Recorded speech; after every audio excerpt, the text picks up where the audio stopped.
اور ہماری خوش قسمتی ہے کہ ہمارے پاس ایک بہت علمی شخصیت موجود ہیں، علامہ عبدالجبار قمر صاحب، جو کہ اسسٹنٹ پروفیسر ہیں منہاج یونیورسٹی میں. وہاں پہ شعبہ تصوف قائم ہے. میں بھی وہاں پڑھاتا ہوں، لیکن میں حلال فوڈ سائنسز اس کو پڑھاتا ہوں، اور علامہ صاحب جو ہے وہ وہاں پہ شریعہ اور جو تصوف ہے اس کے اندر ڈپارٹمنٹ میں انہوں نے جوائن کیا ہے. اس سے پہلے یہ ایک بہت بڑے سرکاری ادارے میں لائبریرین کے طور پہ اپنے فریض انجام دیتے تھے. تو میں گزارش کروں گا علامہ عبدالجبار قمر صاحب سے وہ تشریف لائیں اور مختصر وقت میں اپنی حاضری لگائیں. نحمده ونصلي ونسلم على رسول الكريم اما بعد اعوذ بالله من الشيطان الرجيم بسم الله الرحمن الرحيم قل الروح من امر ربي قال الله تعالى في مقام آخر ان الله يحب المتطهرين قال الله تعالى في مقام آخر قد افلح من زكاها وقد خاب من دساها. انہی آیات کی روشنی میں انسان کے ساتھ جو دو تین چیزیں اللہ تعالیٰ نے لگائی ہیں، نفس ہے، ایک روح ہے، ایک قلب ہے، تو اس کے بارے میں مختصر سی گفتگو کر کے انشاءاللہ اللہ تعالیٰ سے دعا ہے کہ حق بات کہنے اور اس پر عمل کرنے کی توفیق عطا فرمائے. اللہ تعالیٰ نے جب انسان کو پیدا کیا تو وہ دو چیزوں سے انسان کا مرکب ہے. ایک انسان کا جسم ہے اور ایک انسان کی روح ہے. جسم جو ہے وہ مٹی، ہوا، پانی کا مرکب ہے. مٹی، ہوا، پانی یہ تینوں چیزیں مادہ ہے، یعنی کہ یہ پورا جسم ہے انسان کا، یہ مادہ کہلاتا ہے. اور اس کے اندر جو اصل اور حقیقت جو اس کی حرکت کے لیے اللہ تعالیٰ نے ڈالی وہ روح کے بغیر انسان کہتے ہیں مردہ ہے. اصل روح ہے، اصل جسم نہیں ہے، نہ سے مادہ ہے. اللہ تعالیٰ کے علاوہ کائنات، یہ پروفیسر بیٹھے ہیں سائنس اور یہ مطالعہ پڑھنے والے، یہ اس کی تصحیح کریں گے. اللہ تعالیٰ کے علاوہ کائنات کی ہر شے مادہ ہے اور وہ جسم رکھتی ہے. اللہ تعالیٰ کی ذات ایسی ہے، وہ جسم سے پاک ہے، وہ مادہ سے پاک ہے. تو سوچنے والی بات ہے، یہ جو انسان کا جسم ہے یہ مادہ ہے. ہم مادہ کی پرورش کے لیے ہر کاوش، ہر کوشش کرتے ہیں، اس کو بہتر کرنے کے لیے، اس کی خوراک کے لیے، اس کو صاف کرنے کے لیے، اس کو طاہر رکھنے کے لیے ہر طرح کی کاوش اور کوشش کرتے ہیں. لیکن اس کے اندر جو روح ہے، جو اس روح کے بغیر انسان کا جسم کچھ نہیں ہے، اس کے لیے ہم کچھ نہیں کرتے. اس کے لیے بہتر کرنے کے لیے، اس کی پرورش کرنے کے لیے، اس کو امپروومنٹ کرنے کے لیے ہم کوئی تگدور کوشش نہیں کرتے، نہ ہی اس کے بارے میں سوچتے ہیں.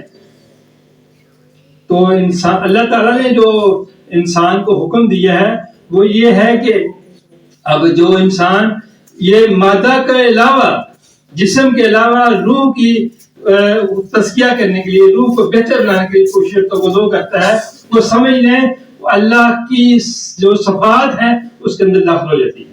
کیونکہ روح جو ہے امر ربی ہے، روح اللہ تعالیٰ کا حکم ہے. جو انسان اللہ تعالیٰ کے حکم کی پاسداری کرتا ہے، جو انسان اللہ تعالیٰ کے حکم کی پرورش، محنت، جدوجہد، کوشش کرتا ہے، تو وہ سمجھے کہ اللہ تعالیٰ کی صفات کا حامل ہو جاتا ہے، اللہ تعالیٰ کی صفات اس کے اندر آ جاتی ہے. تو انسان کے ساتھ یہ دیکھیں نا، یہ سمجھیں کہ دو بوتلیں ہیں، ایک بوتل میں جسم ہے، ایک بوتل میں روح ہے. ہم وہ جو جسم والی بوتل ہے اس کو تو صاف کرنے کی کوشش کرتے ہیں، ہر سارا دن، سارا رات اور پوری زندگی اس کی صفائی میں گزار دیتے ہیں. لیکن قرآن مجید میں جو آیت مبارکہ میں نے شروع میں تلاوت فرمائی، ان اللہ یحب المتطہرین، اس میں طہارت کا لفظ اتنا کمپریہنسو اور اتنا جامع اور معنی اللہ تعالیٰ نے بیان کر دیا. ہم صفائی، اس کا ترجمہ صفائی نہیں ہے. عام طور پر یہ لوگ کرتے ہیں طہور شطر الایمان، صفائی نصف ایمان ہے. صفائی طہارت کا ترجمہ نہیں ہے، نہ ہی صفائی طہارت کا بدل ہے. صفائی طہارت کا بدل نہیں ہے. کیوں؟ آپ صاف کپڑے پہنے ہیں، وہ منہ دھویا ہے، صاف ہے، لیکن طہارت نہیں. وضو کیا ہے، غسل کیا ہے، پھر طہارت حاصل کی. وضو اور غسل کے بغیر طہارت حاصل نہیں ہوتی. ویسے کپڑے صاف پہن لیں گے آپ, صفائی ہو جائے گی, لیکن اللہ تعالیٰ نے جو قرآن مجید میں آیت بیان فرمائی ہے, ان اللہ یحب المتطہرین, اللہ تعالیٰ طہارت کرنے والوں کو, مطہر لوگوں کو پسند کرتا ہے, اس سے محبت کرتا ہے. طہارت کا مطلب یہ ہے انسان اپنے نفس کو بھی پاک صاف کرے, اپنے دل کو بھی پاک صاف کرے, اپنے روح کو بھی پاک صاف رکھے. جسم کے علاوہ جسم کی طہارت کا احتیاط ہم رکھتے ہیں, اس کے ساتھ یہ حکم بھی ہے اپنے دل کو, اپنے نفس کو, اپنے روح کو بھی ہر طرف ہر وقت پاک صاف رکھنے کی کوشش کرے.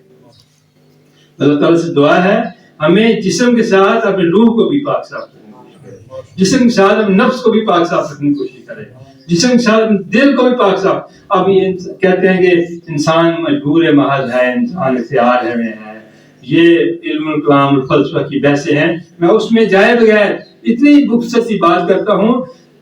انسان مجبور کس معنی میں ہے؟ یہ ہاتھ ہیں اللہ تعالیٰ نے دیے ہیں, اس کا اختیار اللہ تعالیٰ نے انسان کو دیا ہے, اس ہاتھ کو کس طرح استعمال کرنا ہے. یہ پاؤں ہے, آنکھ ہے, کان ہے, یہ اس کو استعمال کرنے کا اختیار اللہ تعالیٰ نے انسان کو دیا ہے, لیکن اس ہاتھ کے اندر جو قوت ہے وہ مجبور ہے. ان کی قوت کا نام اللہ تعالیٰ کی ذات ہے. اگر وہ قوت پیچھے کارفرما ہوگی تو پھر یہ ہاتھ کام کریں گے, اگر وہ قوت پیچھے کارفرما ہوگی پھر پاؤں بھی کام کریں گے, پھر انسان کا دماغ بھی کام کرے گا, انسان کا دل بھی کام کرے گا. اس دل کے اندر, اس دماغ کے اندر, اس ہاتھ میں, آنکھ میں, کان, ہاتھ, دل, ان تمام اعضائے رئیسہ کو استعمال کرنے کا اختیار انسان کے پاس ہے. اگر انسان کو اختیار نہ دیا ہوتا پھر جنت اور دوزخ, اچھائی برائی, یہ پیدا کرنے کی ضرورت کیا تھی؟ کائنات کو بنانے کی ضرورت کیا ہے؟ پتہ یہ چلا کہ انسان کے پاس اختیار بھی ہے لیکن وہ مجبور بھی ہے. دونوں چیز, مجبور اس معنی میں ہے اس کے پیچھے کوئی قوت ہوگی تو کوئی کام کرے گا, وہ قوت کا نام اللہ تعالیٰ کی ذات ہے. اگر یہ سمجھ آ جائے تو پھر سمجھ لیں کہ ہم انسان کے قریب ہو. اللہ تعالیٰ سے دعا ہے ہمیں اس پر عمل کرنے کی توفیق.